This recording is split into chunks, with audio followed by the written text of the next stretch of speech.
Good, happy Wednesday morning, everyone. I'm Riley King, and welcome to the Riley King Newscast right here on the Riley King Network. Let's begin. First up, private company wants to bring train service to Nashua, Bedford. Let's take a listen to this video from WMUR News 9, Mike Cronin.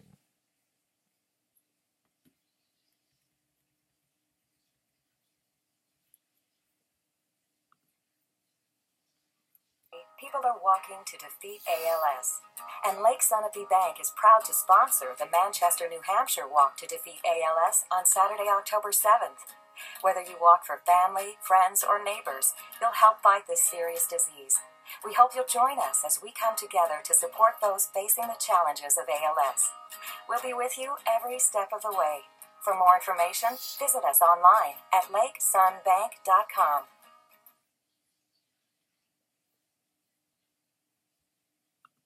Nashua Mayor Jim Donchis wants to bring commuter rail service to the Gate City and says there's a private company that could get the job done. We think we can develop a pretty good plan, and I'm optimistic that we may be able to do something, but certainly, we still have a lot of steps to go through. Tonight, Donchis brought the proposal to aldermen. He says Boston Surface Railroad Company wants to create a rail line starting in Bedford near the Manchester-Boston Regional Airport, stopping in Nashua to Lowell, Massachusetts, where riders could use the MBTA to get to Boston. Be able to take people off the road and have people commute south via train instead of grinding through stop-and-go traffic. The city would need to build a station, Donchis says, likely at this park and ride on Crown Street.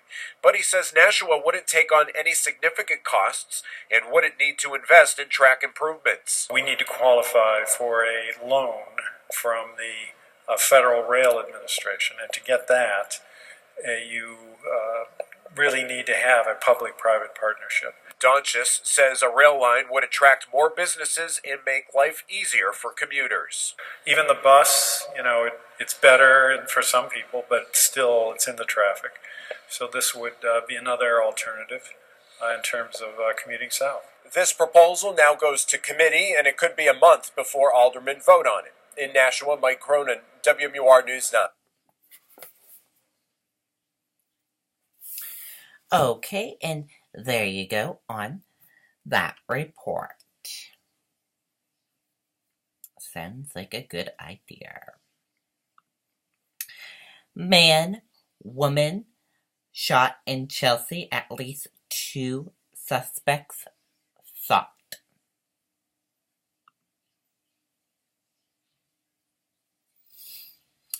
Let's take a listen to this video from WCVB Boston. Innovative ways to treat intimate health conditions, women's health care is always changing. I'm Mina Murti, a nurse practitioner and OBGYN at Beth Israel Deaconess Medical Center. Learn about all this and more at wcvb.com/health. Your witnesses, this was a drive-by shooting. Take a look. Investigators still here on scene, Congress Avenue. They're focusing on that home. Some video that we shot earlier, all this happening around 7:45. Take a look there.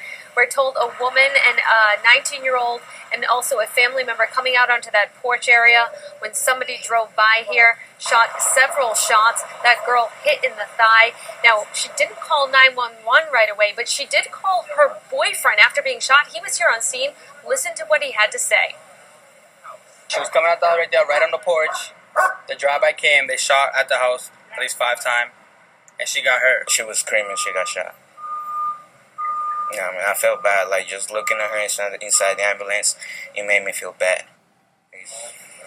Police telling us that 19-year-old, her injuries non-life-threatening, but that gentleman, the other person who was hit, witnesses tells her uncle possibly, is in critical condition, being treated at the hospital right now. Police tonight are looking for a small gray Honda and at least 2 suspects. We're live in Chelsea. Nicole Estefan, WCVB News Center 5. Okay, and there you go on that report.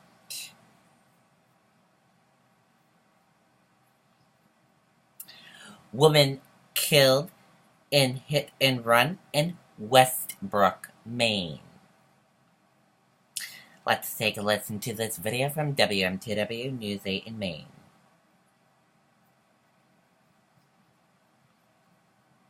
$0.30 per gallon at Irving Oil gas stations? Now you can with Irving Rewards. With 4 ways to save, it adds up to big savings. Swipe at the pump. Swipe in the store. Pay with your Irving Rewards card. And purchase your home heating fuel from Irving Energy. Now that adds up to big savings with Irving Rewards. Pick up your Irving Rewards card at your nearest Irving Oil gas station and start saving up to 30 cents per gallon. Steve, we're still waiting for a better description of that suspect. All we know right now is that they were in an SUV and they headed to Gorham. As you can see behind me, the scene has now been cleared just a couple minutes ago. The road is now open again. Meantime, certainly a tragic night for the community here. The 51-year-old woman was pronounced dead at the scene. They're not releasing her name until all of her family has been notified. Police say she was crossing the street at the intersection of William Clark Drive and Stroudwater Street when she was hit, and they say that driver just kept on going.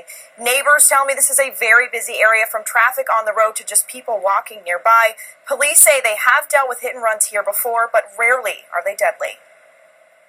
Well, we're doing the best we can to find out who's responsible, and we'll do a thorough investigation and, get to the truth of the matter. And again, just a couple of minutes ago, the road was cleared as the investigators left the scene. They were here for close to 3 hours recreating the scene to try and get some answers as they now search for that suspect. Again, the only description we have right now is that they are in an SUV and they headed to Gorham. As soon as we have more details about that, we'll be sure to bring them to you. For now, we're live in Westbrook. Kathleen Jordan, WMTW News 8. Okay, and there you go on that report.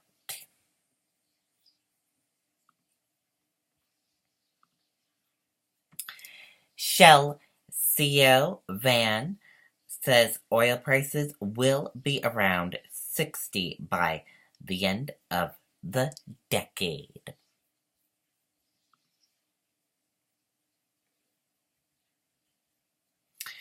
It would not be unreasonable to forecast oil at $60 a barrel at the end of the decade, said Royal Dutch Shell CEO Ben. Oil supplies was more unpredictable than demand, Ben added.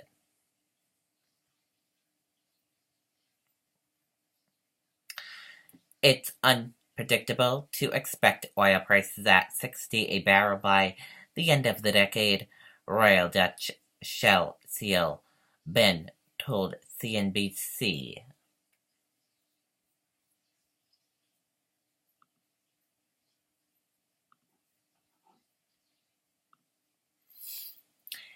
Analysts, Trumpism roll over Trump in Alabama Senate race.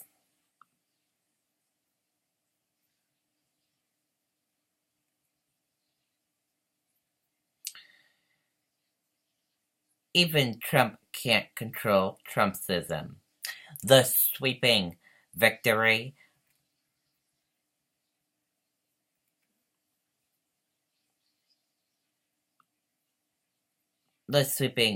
by Roy Moore in Alabama GOP runoff, its first major election defeat for Trump, who endorsed and campaigned for appointed Senator Luther Stranger. It's angrily a bigger loss for Senate Majority Leader Mitch McConnell, whose Super PAC dumped millions into the race in a losing attempt to beat back challenger he feared would make a difficult senator.